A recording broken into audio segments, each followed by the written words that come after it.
Today we're going to make some creepy crawly cuties. Let's get started.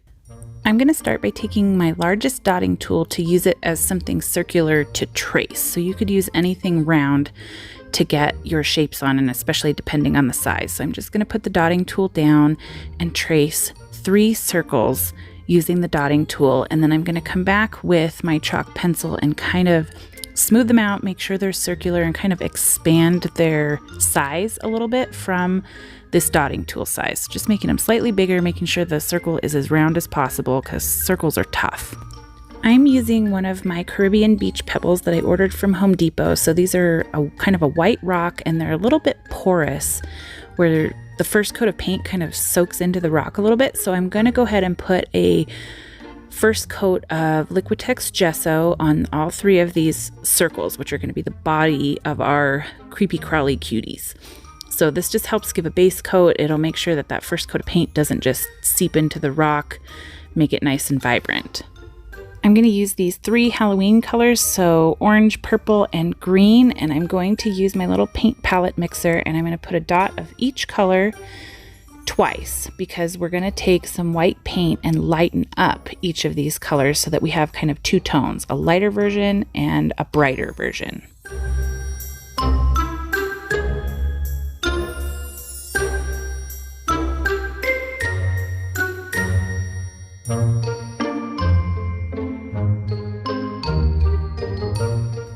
Now I'm going to fill in the bodies of my little creepy crawly cuties by using the lighter version of each paint, and I'm going to do one with the lighter green, one with the lighter purple, and one with the lighter orange. And I'm just going to also, again, keep trying to smooth out the shape of those circles because circles are just tricky to do. And honestly, it doesn't have to be perfect. I think some imperfection on this one goes with the design.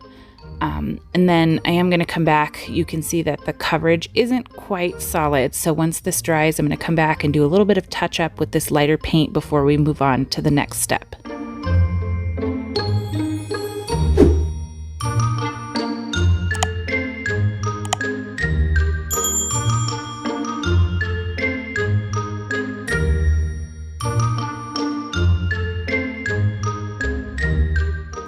After we've got these nice and solid, the next step is going to be to add design elements to each of the bodies on these little spiders. So I'm going to take a disposable eyeliner brush and the purple first, and so I'm going to go into that brighter color, and I'm just going to create stripes on this first spider, which can be, again, tricky. I've picked all these shapes that are difficult to get just right, but so I'm just kind of dragging the paintbrush up and down to get these lines on here, and the color has a nice contrast. And then if you feel like you need to kind of clean up your lines, if they feel a little bit crooked or too fat in some places, you can go back to the lighter color of paint and then fill in those lighter spots, and it kind of cleans up the straightness of those lines. On the orange spider, I'm going to just do some large polka dots with the contrasting orange. It's not quite as contrasting until the paint dries, but I'm just doing large polka dots and kind of swirling in any of the extra paint to make sure it's nice and smooth. Sometimes there's a little glob of paint that's dried that I have to get out of there.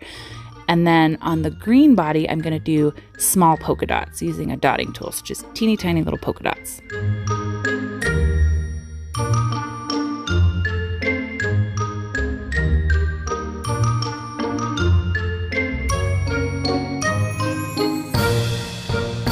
The next step in the process is to add heads to our spiders. So I am going to use a dotting tool just to help because it keeps the circles nice and round, and I'm just going to use the darker paint that we put the accent design on with for each spider, and I'm going to add a head that will add some eyes to towards the end of the video.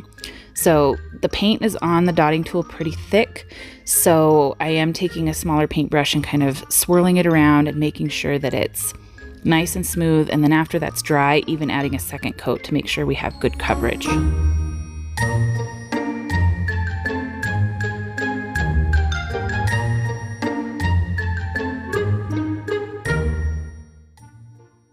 Now I'm going to use 2 different sized dotting tools to add eyes. So we're going to have 2 different sized eyes to give them kind of a silly googly-eyed look. So one larger, one smaller on each of the spiders. Now I'm going to show you how easy it is to draw a spider web. You start out with some very simple lines, so kind of like half of a pie that's cut, right? And then you're going to take some angled lines, angled like the letter U, and just connect all of the lines. It's very simple. So I always start at the center and work my way out so that you can space them out properly, but it's very simple and very cute. So on the rock, I'm going to do it with extreme hologram glitter paint so that it's very subtle, kind of like a real spider web, and that it'll show underneath the resin.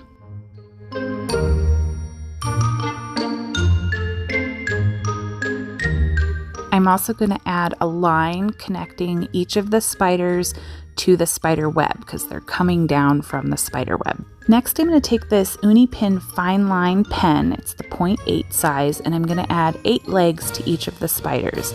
So this is really kind of like a loose L shape that's sort of sideways or upside down. It does not have to match, it doesn't have to be perfect. Some could be shorter or longer.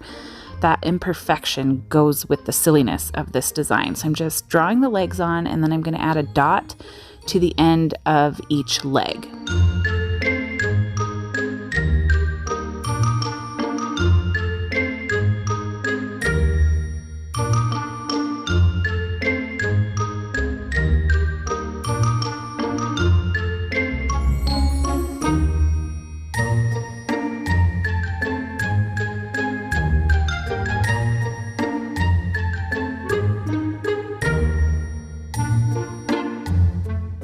Now I'm going to take my Posca PC1MR paint pen and outline each of the spiders' bodies and their heads. And again, this part drives me crazy because it's so hard to get a circle right. But I think if it's not perfect, it kind of looks fuzzy, it fits for a spider.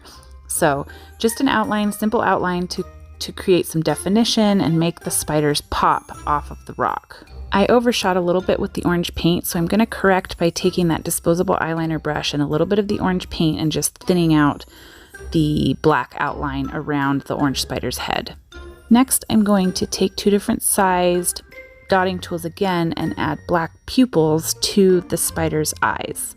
And this really kind of brings their personality out.